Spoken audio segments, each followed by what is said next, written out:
नमस्कार दोस्तों, home science academy में आपका स्वागत करती हूँ। आज मैं आपके लिए एक नई थ्योरी बाल विकास में लेकर के आई हूँ, जिसका नाम है क्रिया प्रसूत अनुबंधन सिद्धांत, जो हमारे बीएफ स्किनर के द्वारा दिया गया है। तो आइए देखते हैं क्रिया प्रसूत अनुबंधन सिद्धांत। तो क्रिया प्रसूत अनुबंधन सिद्धांत ये हमारे बीएफ स्किनर के द्वारा दिया गया है और इन्होंने मुख्य रूप से चूहा और कबूतर पर अपना प्रयोग किया था और ये मुख्य रूप से अमेरिका के रहने वाले थे। और इनकी जो थ्योरी है कई नाम से जाना जाता है। आरएस थ्योरी के नाम से, रिस्पॉन्स स्टिमुलस थ्योरी के नाम से जाना जाता है और आर प्रकार का अनुबंध। हमने इसके पहले वीडियो में आपको बताया है कि थॉर्नडाइक ने किस पर बल दिया है, उद्दीपक पर। यानी कोई चीज की जब हमारे पास उद्दीपक होती है तब हम अनुक्रिया करते हैं। और इन्होंने क्या कहा है, इन्होंने उद्दीपक को नहीं रखा है। इन्होंने कहा हम बार बार कोई चीज को करेंगे तो हमारे उस चीज को हम प्रयास से ही हम चीज को प्राप्त कर सकते हैं। इन्होंने कोई उद्दीपक नहीं रखा। कहने का मतलब, जबकि हमारे थॉर्नडाइक ने कहा कि जब हमारे पास कोई उत्तेजना या कोई उद्दीपक चीज हमारे सामने रखी जाती है तब उसके प्रति हम क्या करते हैं, अनुक्रिया करते हैं। और इन्होंने कहा कि हम अनुक्रिया के ही द्वारा यानी क्रिया के द्वारा ही चीजों को प्राप्त कर सकते हैं। उनकी थ्योरी एसआर थ्योरी थी, यानी स्टिमुलस रिस्पॉन्स थ्योरी थी। और इनकी थ्योरी क्या है, आर स्टिमुलस थ्योरी, यानी रिस्पॉन्स स्टिमुलस थ्योरी। यानी कहने का मतलब उनकी अनुक्रिया होती है, उसके बाद उत्तेजना, तब हमारी मतलब सिद्धांत इनका जो सिद्धांत है वो किस नाम से जाना जाता है, रिस्पॉन्स स्टिमुलस थ्योरी। अब इसमें देखते हैं, इन्होंने जो मुख्य रूप से एक भूखी चूहा था उस पर इन्होंने प्रयोग किया था। और इन्होंने एक बॉक्स लिया और जिस बॉक्स का नाम था स्किनर बॉक्स। क्या था, स्किनर बॉक्स उसका नाम था।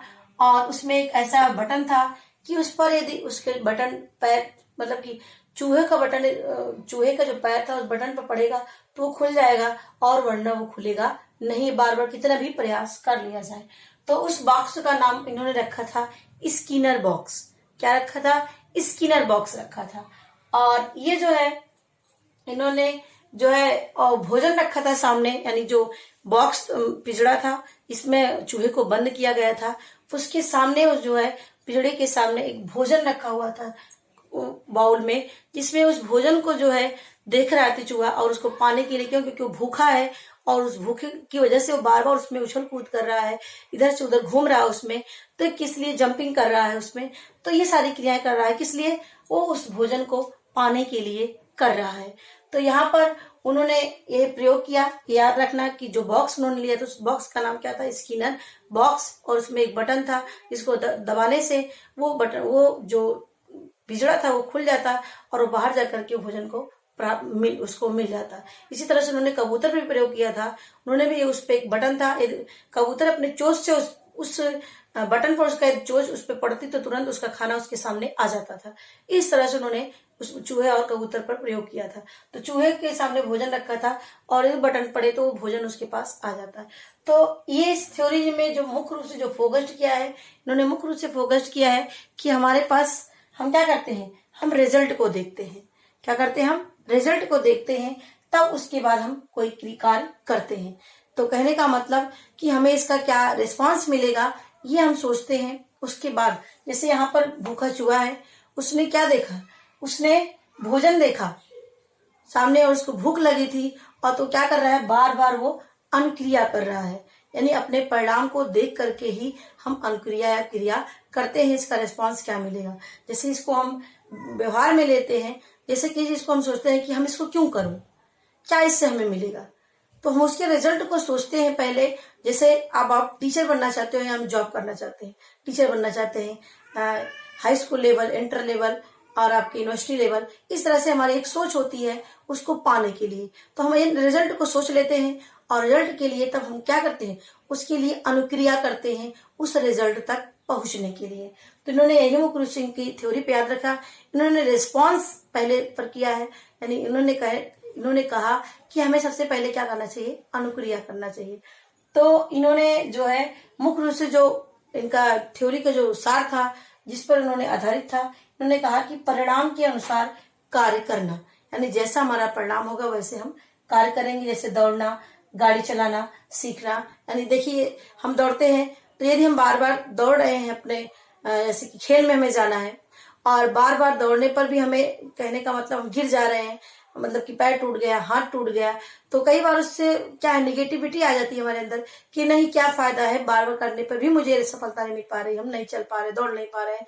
तो वहां पर हम क्या करते हैं, वहां पर छोड़ देते हैं। क्यों? क्योंकि हमारा जो परिणाम हमें सही नहीं मिला, हमें निगेटिव मिला, तो वहीं पर हम अपने वहां से हाथ पीछे खींच लेते हैं। उसी तरह से गाड़ी चलाना है, गाड़ी भी हम सीख नहीं पाते हैं, तो उसी रिजल्ट को देख करके फिर हम दोबारा हम उस पर हाथ नहीं लगाते हैं। इसी तरह से इन्होंने दूसरा पॉइंट जो रखा था, री इन्होंने केवल 2 ही पॉइंट बताया है। क्या क्या है कि परिणाम के अनुसार हम कार्य करते हैं। दूसरा, परिणाम यदि हमें सही मिला तो हमें तुरंत क्या कर देना चाहिए, री करना चाहिए, यानी पुनर्बलन देना। यानी पुनर्बलन का मतलब हम उसको और मोटिवेट करें, जिससे वो जो काम कर रहा है उसमें और काम को और तेजी लाए, उसमें और मन लगाकर उस काम को करें। अब देखिए, री का प्रयोग उन्होंने किया किस लिए, अनुक्रिया को बढ़ाने के लिए। इसलिए री का अनुक्रिया को बढ़ाने के लिए उन्होंने री देना। अब देखिए यहाँ पर दो री उन्होंने प्रयोग किया, एक पॉजिटिव यानी एक सकारात्मक और दूसरा नकारात्मक यानी निगेटिव।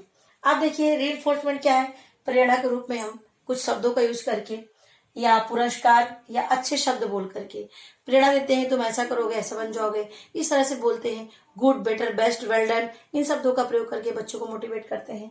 पुरस्कार दे करके एज अ ठोस के रूप में उनको, जैसे कि कोई टॉयज यानी खिलौना दे करके या क्रिकेट संबंधी कुछ इक्विपमेंट्स दे करके उनको क्या करते हैं, उनको री करते हैं। नहीं बेटा, बहुत अच्छा किया, अब नेक्स्ट ऐसे करोगे तो ऐसे हो जाओगे। यानी उनको हम क्या कर रहे हैं, री कर रहे हैं। किस रूप में, पॉजिटिव वे में कर रहे हैं।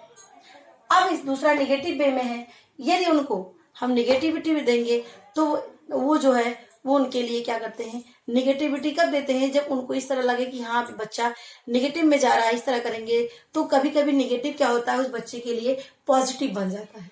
तो ये भी ध्यान में रखना है कि हमें किस स्थान पर कौन सा रीइंफोर्समेंट देना है। लेकिन ये याद रखना है, यदि पॉजिटिव वे में रिजल्ट जा रहा है तो बच्चों को हमेशा रीइंफोर्समेंट जो है पॉजिटिव वे में ही होना चाहिए। और ये भी याद रखना कि यदि उसका रिजल्ट पॉजिटिव वे मिला तो उस काम को क्या किया, वो आगे बढ़ाया। यदि उसका रिजल्ट निगेटिव वे में मिला तो उस काम को आगे नहीं बढ़ाता है, वहीं पर वो क्या है, वहीं पर रुक जाता है। तो ये है हमारा मुख्य बिंदु। अब आते हैं, इन्होंने जो मुख्य रूप से इसका जो उपयोग किया है वो रेखीय अभिक्रमित अनुदेशन था। यानी इन्होंने बताया, सिद्धांत उन्होंने इसमें बताया है कि एक तरीके से जो सीखने का वो है कि रेखीय अभिक्रमित अनुदेशन बताया इन्होंने। इसमें बताया कि छोटे छोटे चरणों में क्या है, कोई चीज को सिखाया जाता है। छोटे छोटे चरणों में सिखाने से कोई चीज टफ भी होती है, वो क्या होती है, वो हमारे लिए आसान हो जाती है। उस चीज को हम बहुत आसानी से सीख जाते हैं। इन्होंने अपने रेखीय अभिक्रमित अनुदेशन में बताया था। और इनका संपूर्ण सार में क्या है, इन्होंने मुख्य रूप से क्रिया पर बल दिया है और पुनर्बलन यानी कार की गति में वृद्धि करने के लिए, कार की गति को और बढ़ाने के लिए उन्होंने पुनर्बलन को भी फोकस्ड किया है। इन्होंने 2 शब्द यूज किया है, एक क्रिया पर बल, दूसरा पुनर्बलन। एक क्रिया पर बल, दूसरा पुनर्बलन। यानी अनुक्रिया पर यानी रिस्पॉन्स जैसा होगा उस हिसाब से हम काम को करते हैं। पुनर्बलन यानी पुनर्बलन देंगे, रिइंफोर्समेंट करेंगे, उसकी कामों में और भी बढ़ोतरी होगी। और इन्होंने जो पुनर्बलन दिया वो 4 प्रकार से दे सकते हैं। सतत पुनर्बलन, सतत का मतलब जो लगातार मोटिवेट करते हैं, लगातार इन्फोर्समेंट करते, नहीं बहुत अच्छा कर रहे हो, हाँ इसके और आगे जाना है, हाँ इसके आगे आप जा सकते हो, इस तरह से उनको लगातार पुनर्बलन देना।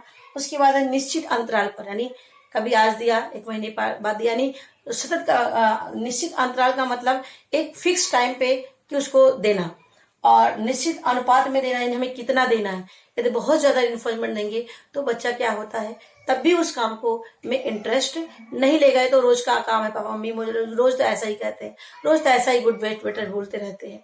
तो यानी बार बार उस चीज को बोलने से भी क्या है, उसकी हैबिट बन जाती है। तो यानी ये भी देखना है कि हमें कितना बोलना है, कितने अनुपात में बोलना है।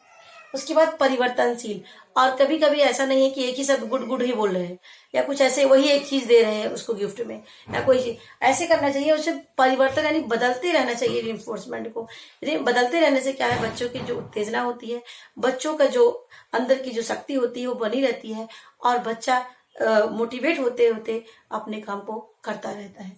तो इन्होंने 4 तरीके से पुनर्बलन देने की बात कही है। क्या क्या है, सतत, फिर निश्चित अंतराल पर, निश्चित अनुपात में और परिवर्तनशील। और इन्होंने जो इसका शिक्षा में उपयोग किया कि वांछित व्यवहार में परिवर्तन लाने के लिए इस विधि का या इस सिद्धांत का प्रयोग किया जाता है, किया जा सकता है। यानी हमारे अच्छे पॉजिटिव वे में व्यवहार में परिवर्तन लाने के लिए इसका प्रयोग करना चाहिए, यानी अनुक्रिया और पुनर्बलन पर। तो ये हमारी छोटी सी वीडियो जिसमें हमने आपको स्किनर की थ्योरी को बताने की कोशिश की है। यदि हमारी वीडियो आपको अच्छी लगी होगी तो लाइक करिएगा, शेयर करिएगा और हमें कमेंट में बताइएगा। मेरी वीडियो देखने के लिए आपको धन्यवाद।